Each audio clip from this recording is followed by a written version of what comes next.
কাঁচা আম দিয়ে যে এত সুন্দর পোয়া পিঠা তৈরি করা যায়, তো আপনারা না দেখলে বিশ্বাসই করতে পারবেন না।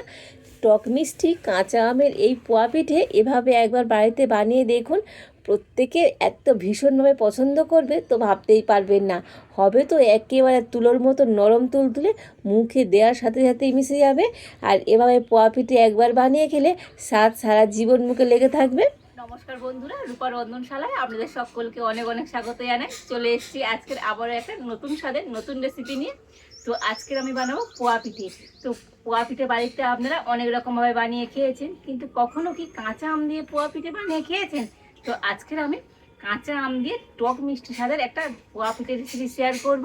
এভাবে বাড়িতে বানিয়ে দেখুন, প্রত্যেকে ভীষণভাবে পছন্দ করবে। তো আপনারা সঙ্গে থাকুন আর প্রথম থেকে শেষ পর্যন্ত পুরো রেসিপিটা দেখতে থাকুন। আশা করি আজকের রেসিপিটা আপনাদের অনেক ভালো লাগবে। তবে চলুন দেরি না করে শুরু করে দিই আজকের রেসিপিটা। আমি কাঁচা আমের পোয়া পিঠের জন্য এখানে একটা কাঁচা আম নিয়ে নিয়েছি। আর এই একটা কাঁচা আম হলেই কিন্তু আজকের পোয়া পিঠে তৈরি হয়ে যাবে। তো প্রথমে আমি আমটাকে ভালো করে ছাড়িয়ে আর কেটে নেব।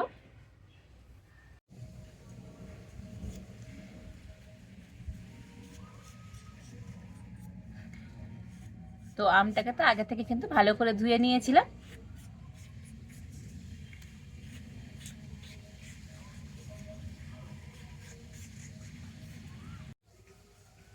তো দেখুন আমের খোসা ভালো করে ছাড়িয়ে নিয়েছি। আর এবার আমি আমটাকে কেটে নেব।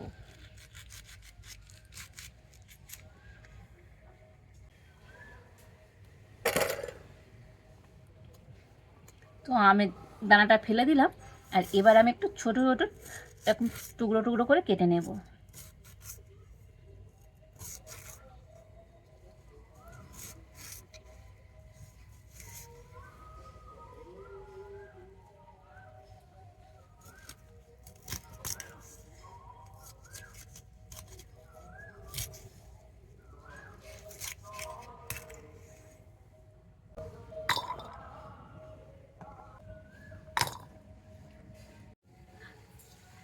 তো দেখুন আমটাকে এরকম ছোট ছোট পিস পিস করে কেটে নিয়েছি।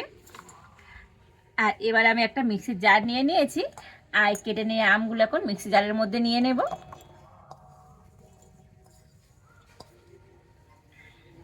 আর এই আমের মধ্যে অল্প একটু জল দিয়ে দেবো, তবে খুব বেশি জল দেওয়া যাবে না, অল্প একটু জল দিয়ে দিতে হবে। আর এবার আমি আমটাকে মিক্সিতে খুব ভালো করে পেস্ট করে নিয়ে আসবো। তো দেখুন আমটাকে মিক্সিতে কিন্তু ভালো করে পেস্ট করে নিয়ে চলে এসেছে। তো একটু মিহি করে কিন্তু পেস্ট করে নিতে হবে। আর এবার আমি একটা বাটি নিয়ে নিয়েছি। আর এই বাটির মধ্যে নিয়ে নেব ছোট এক বাটি ময়দা।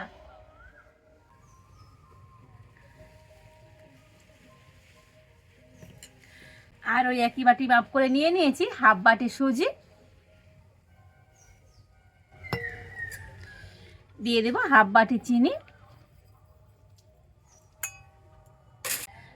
তো অল্প একটু লবণ দিয়ে দেব।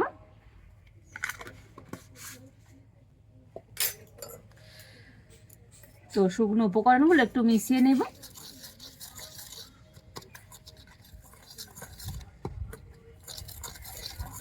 দেখুন শুকনো উপকরণগুলো একটু মিশিয়ে নিয়েছি। আর এবার এটাকে জল দিয়ে গুলে নেব। তবে এখানে কিন্তু আমি ঠান্ডা জল নিইনি, উষ্ণ গরম জল নিয়েছি। তো অবশ্যই একটু উষ্ণ গরম জল নিয়ে নেবে, এতে করে পোয়া পিঠেগুলো কিন্তু সুন্দর হবে। তো এই উষ্ণ গরম জল দিয়ে তো এবার আমি গোলাটা গুলে নেব।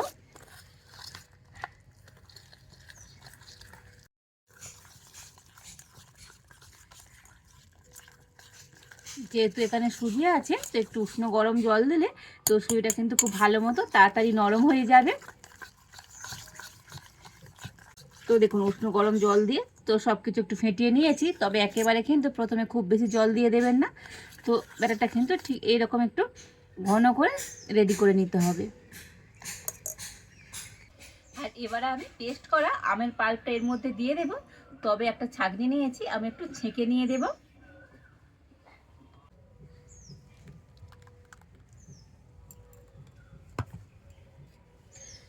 তো এইভাবে একটু ছেঁকে নেবেন। যদিও এর মধ্যে কোনো রকম আমের গোটা গোটা টুকরো থাকে, তো ছাঁকনির মধ্যে রয়ে যাবে। তো সেই জন্য আমের পাল্পটাকে একটু এরকম ছেঁকে নিতে হবে।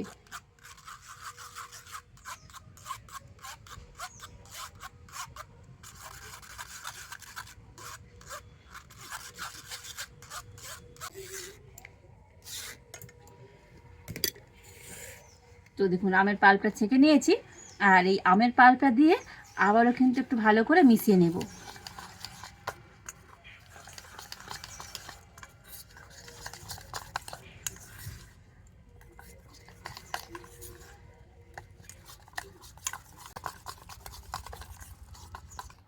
তো আমের পাল্পটা দিয়ে আবারও ব্যাটারটাকে কিন্তু আমি ভালো করে 5 মিনিট ধরে ফেটিয়ে নিয়েছি। আচ্ছা, এখানে আমি হাফ বাটি চিনি দিয়েছি। তো আপনাদের আম কেমন টক মিষ্টি হবে তো সেই অনুযায়ী কিন্তু চিনিটা দেবেন। তো একবার চেক করে নেবেন, যদি খুবই টক মনে হয় তো আরেকটু চিনি দিয়ে দেবেন। যেহেতু আজকের আমি কাঁচা আম দিয়ে পোয়া পিঠে বানাবো, তো একটু সবুজ হবে, দেখতে ভালো লাগবে, তার জন্য এখানে আমি একটু সবুজ ফুড কালার দিয়ে দেবো।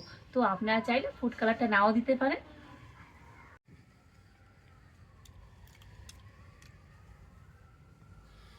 তো ফুড কালার দিয়ে আবারও ব্যাটারটাকে একটু ভালো করে ফেটিয়ে নেব।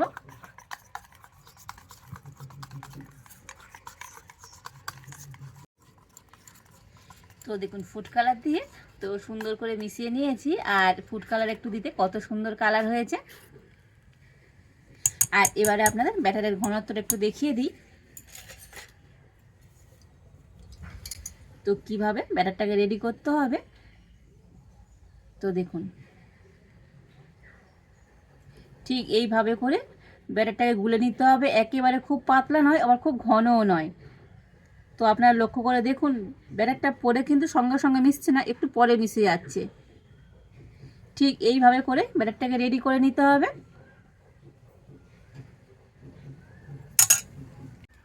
আর এবার আমি উনুনটা ঝেড়ে উনানে একটা কড়া বসিয়ে দিচ্ছি। তো প্রথমে আমি কড়াটা একটু ভালো করে গরম করে নেব।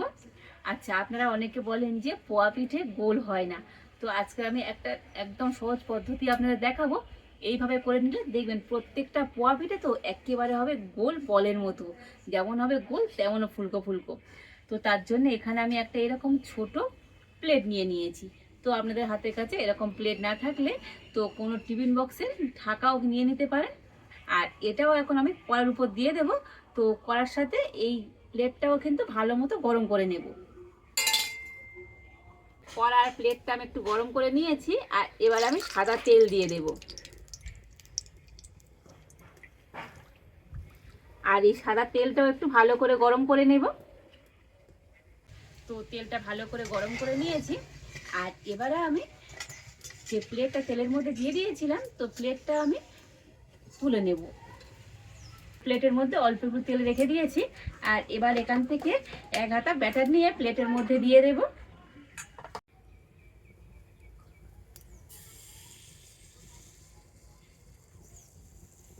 দিয়ে এই প্লেটটাকে নিয়ে তেলের মধ্যে দিয়ে দেব।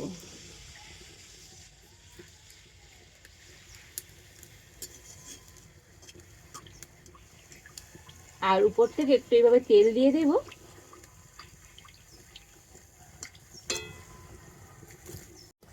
তো দেখুন উপর দিয়ে একটু তেল দিলে কত সুন্দরভাবে বলের মতো ফুলে গিয়েছে। আর এইভাবে করলে প্লেট থেকেও সুন্দরভাবে কিন্তু ছেড়ে আসবে। দেখুন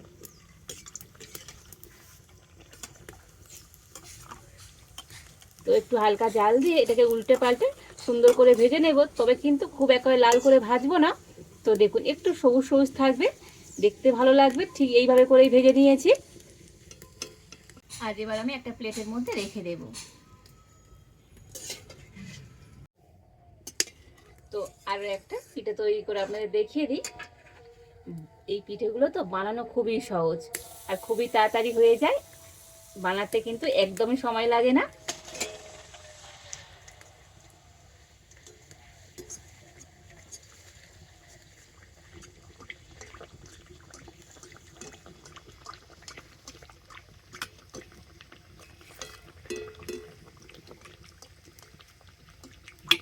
তো দেখুন প্রত্যেকটা পিঠে কতটা সুন্দর হচ্ছে, আর কত সুন্দরভাবে প্লেট থেকে ছেড়েও যাচ্ছে। দেখুন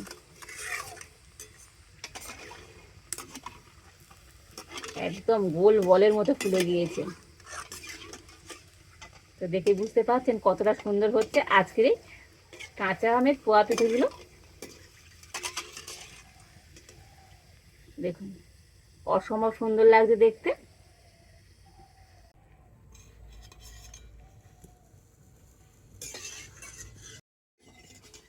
তো আবার আমি একইভাবে প্লেটটা তুলে নিলাম আর প্লেটের মধ্যে একটুখানি তেল রেখে দিয়েছি। একইভাবে 11টা ব্যাটার নিয়ে দিয়ে দেব।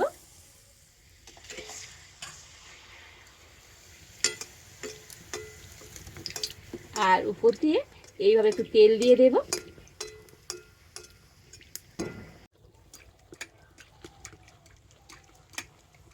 তো দেখুন কত সুন্দরভাবে ফুলে যাচ্ছে, দেখুন দেখতে কত সুন্দর হচ্ছে।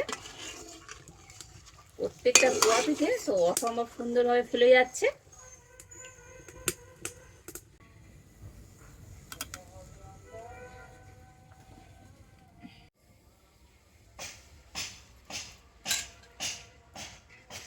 আর এই একইভাবে করে বাকি সমস্ত কাঁচা আমের পোয়া পিঠেগুলো ভেজে নেব।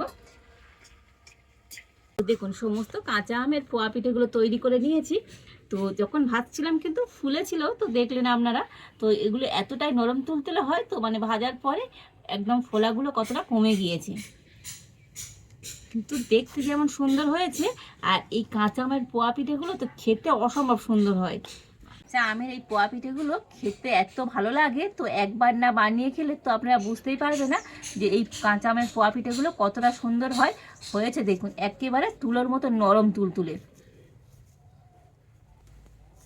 দেখে বুঝতে পারছেন কতটা সুন্দর হয়েছে আজকে কাঁচা আমের পোয়া পিঠেগুলো। টক মিষ্টি এভাবে পোয়া পিঠে বাড়িতে একবার বানিয়ে দেখুন, প্রত্যেকে ভীষণভাবে পছন্দ করবে। আর যাকে বানিয়ে খাওয়াবেন তো এত প্রশংসা করবে ভাবতেই পারবেন না। তো দেখুন একটা পোয়া পিঠে তো আপনাদেরকে ভিতর দিয়েও দেখাবো কতটা মজার হয়েছে। এখন যদিও খুবই গরম, একেবারে তো হয়েছে জালিদার। দেখুন দেখে বুঝতে পারছেন কতটা সুন্দর হয়েছে।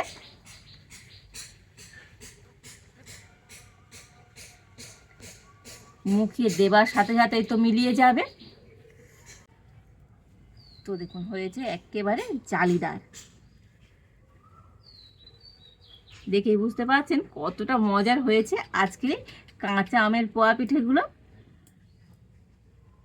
তো কাঁচা আম দিয়ে এভাবে পোয়া পিঠে বানিয়ে খেয়ে দেখুন, স্বাদ তো জীবনে ভুলতে পারবেন না। তো আজকের আমার এই কাঁচা আমের পোয়া পিঠে রেসিপিটা আপনাদের কেমন লাগলো তো অবশ্যই কমেন্ট করে জানাবেন। ভালো লাগলে লাইক শেয়ার সাবস্ক্রাইব করবেন। আর এই পর্যন্ত আপনারা ভালো থাকুন, সুস্থ থাকুন। দেখা হচ্ছে নতুন কোনো একটা রেসিপি নিয়ে।